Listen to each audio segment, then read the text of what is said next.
നേതാക്കളും corporation കൗൺസിലറുമായ R സുഗതനെ കോടതിയിൽ ഹാജരായപ്പോൾ ഉണ്ടായത് നാടകീയ രംഗങ്ങൾ. മെഡിക്കൽ പരിശോധനയ്ക്ക് കൊണ്ടുപോകുമ്പോൾ അന്വേഷണ ഉദ്യോഗസ്ഥൻ ഭീഷണിപ്പെടുത്തിയെന്ന് സുഗതൻ കോടതിയിൽ പറഞ്ഞു. പോലീസ് കസ്റ്റഡിയിൽ വിട്ടെങ്കിലും ചോദ്യം ചെയ്യലിനോട് സുഗതൻ സഹകരിക്കാത്തതിനാൽ തെളിവെടുപ്പ് പോലും നടത്താതെ അന്വേഷണ സംഘത്തിന് തിരികെ കോടതിയിൽ ഹാജരാക്കേണ്ടി വന്നു.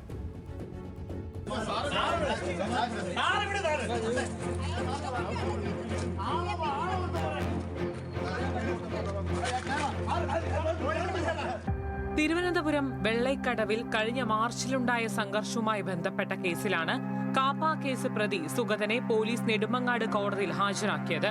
രാവിലെ 11 മണിക്ക് കോടതിയിൽ കൊണ്ടുവന്നപ്പോൾ മെഡിക്കൽ പരിശോധന നടത്തിയ ശേഷം വീണ്ടും എത്തിക്കാൻ ജഡ്ജി ആവശ്യപ്പെട്ടു.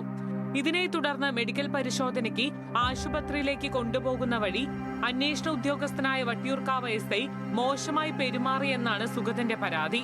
നിന്റെ ഭാര്യയും മക്കളും പരാതി കൊടുത്തിട്ട് എന്തായി? ഒന്നും നടന്നില്ലല്ലോ, അകത്തു തന്നെ നീ കിടക്കുമെന്ന് പോലീസ് പറഞ്ഞതായും സുഗതൻ ജഡ്ജിയോട് പറഞ്ഞു. ഇത് പരാതിയായി രേഖപ്പെടുത്തിയ ജഡ്ജി അക്ഷയ PR കേസിന്റെ പ്രാധാന്യവും ഗൗരവവും കണക്കിലെടുത്ത് പ്രവർത്തിക്കണമെന്നും ആവശ്യപ്പെട്ടു. വട്ടിയൂർക്കാവ് പോലീസ് സ്റ്റേഷനിലെ ഒരു കേസിലാണ് കസ്റ്റഡി ചോദിക്കുന്നത്. അന്വേഷണ ഉദ്യോഗസ്ഥൻ വട്ടിയൂർക്കാവ് SI ആണ്. ആ SI ആണ് കോടതി SIക്ക് കസ്റ്റഡി കൊടുക്കുന്നതിന് മുമ്പേ അയാളുടെ കൂടെ മെഡിക്കൽ പരിശോധനയ്ക്ക് പോയിട്ട് ഹരാസ് ചെയ്യാൻ ശ്രമിച്ചത്. അങ്ങനെ ഹരാസ് ചെയ്യുന്ന ഒരു ഓഫീസറുടെ കയ്യിൽ ഒരിക്കലും കോടതി ഇത് വിട്ടുകൊടുക്കില്ല. വൈ ബിക്കോസ് അതിൻ്റെ കാരണം എന്ന് പറഞ്ഞു കഴിഞ്ഞാൽ ഈ പറയുന്ന പോലീസ് കസ്റ്റഡി എന്ന് പറയുന്നത് ഒരു വളരെ സെൻസിറ്റീവായിട്ടുള്ളതും സീരിയസും ആയിട്ടുള്ള ജുഡീഷ്യൽ പ്രൊസീഡിങ്സ് ആണ്. അത് വളരെ അറ്റ്മോസ്റ്റ് റെസ്പോൺസിബിലിറ്റിയിൽ മാത്രമേ കോടതി നോക്കുകയുള്ളൂ.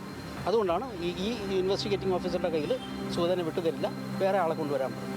തുടർന്ന് SI അഭിജിത്തിന് പകരം ക്രൈം SIയെ വിളിച്ചു വരുത്തിയാണ് സുഗതനെ കസ്റ്റഡിയിൽ വിട്ടത്. 4 മണിക്കൂറാണ് സുഗതനെ കസ്റ്റഡിയിൽ നൽകിയിരുന്നത്. ആക്രമിക്കാൻ ഉപയോഗിച്ച ആയുധം എവിടെയെന്ന് വെളിപ്പെടുത്താത്തതിനാൽ സുഗതനുമായുള്ള തെളിവെടുപ്പ് പോലീസ് ഒഴിവാക്കി. സുഗതന്റെ രാജി ആവശ്യപ്പെട്ടുള്ള പ്രക്ഷോഭം ശക്തമാക്കുന്നതിനിടെയാണ് വിയൂരിൽ നിന്ന് സുഗതന് തിരുവനന്തപുരത്ത് എത്തിച്ചത്. ന്യൂസ് മലയാളം, തിരുവനന്തപുരം.